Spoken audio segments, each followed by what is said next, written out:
What happened? Why did Jesus have to die?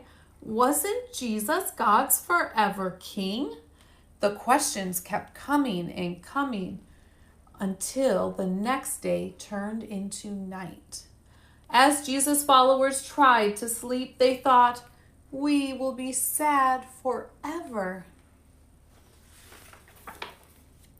Will God ever rescue his people from sin? Will we ever have our place with him? Will God ever bring again his blessings on all the peoples of the earth? Ooh, part 21 was really short, so I'm going to do part 22, a brand new day. Because you know what? The disciples and their friends did not stay in the dark for very long. It was the third day after Jesus had died on the cross. The sun was not yet up. One woman, Mary Magdalene, could not sleep.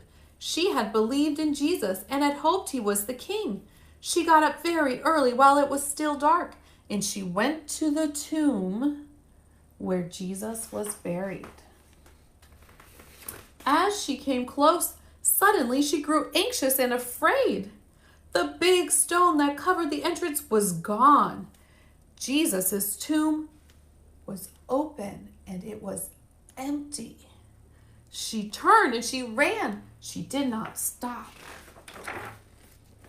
Seeing two of Jesus' followers, she caught her breath and said, "They have taken the Lord out of the tomb."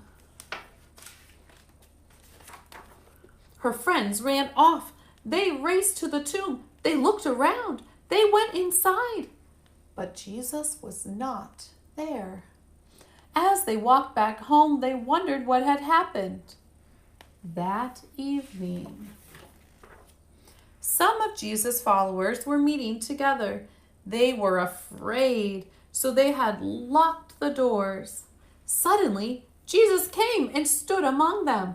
At first, his followers were frightened, but then their fear turned to joy. The sadness they had felt was gone. Their hearts were glad again. Jesus was alive. Jesus was risen from the dead. The sun had risen. It was a brand new day. All right. A brand new day. Like I said, the disciples did not stay in the dark for very long. After 3 days of being in the tomb, Jesus rose from the dead. And in our story next week, we're going to hear how God's promise is explained. What happened? How is Jesus the forever king? Why did he die? How did he raise?